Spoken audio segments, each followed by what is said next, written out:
I'm Jackson Kane. I'm the scholar for the House of Reagan, and I'm a member of the King's men's soccer team.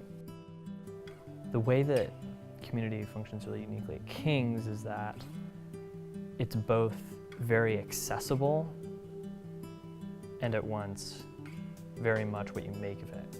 Whatever you put into it, you're going to get out of it. And I think that's very true, and it's really healthy when you have a school like King's that makes that accessible.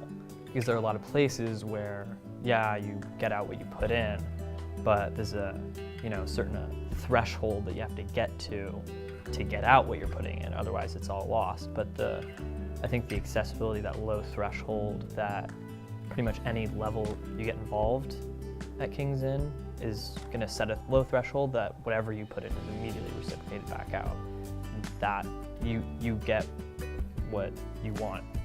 That's actually tonight just at this event we do in Reagan where we're just kicking it off now, that we go over to the beer garden across from Wall, we sit down, the upperclassmen are having beers, and we just read a little bit of the Bible.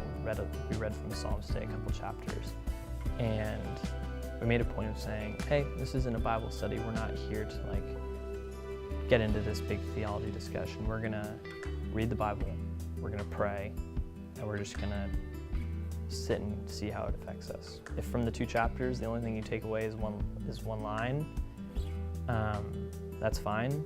Ruminate on that and let that impact you. We're not going to tell you what you need to be impacted by it.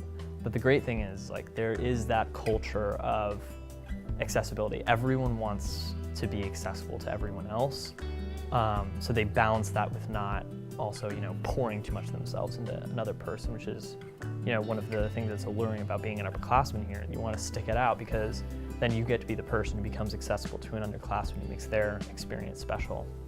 Which transitioning to being an upperclassman, that's one of the most exciting things, is because I get to be for someone else what Nick Beckman or Craig or whoever it is was to me, because they were an older guy who made an accessible community for me. And it's exciting to be able to be a part of something that is so natural and yet also so purposely created.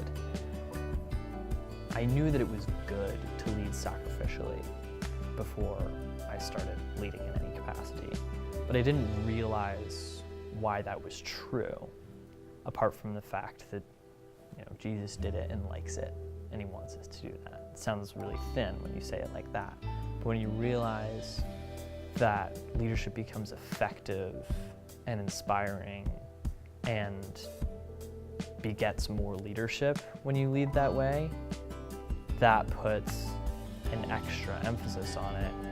The preparation that you need to make is not practice. The preparation you need to make is honing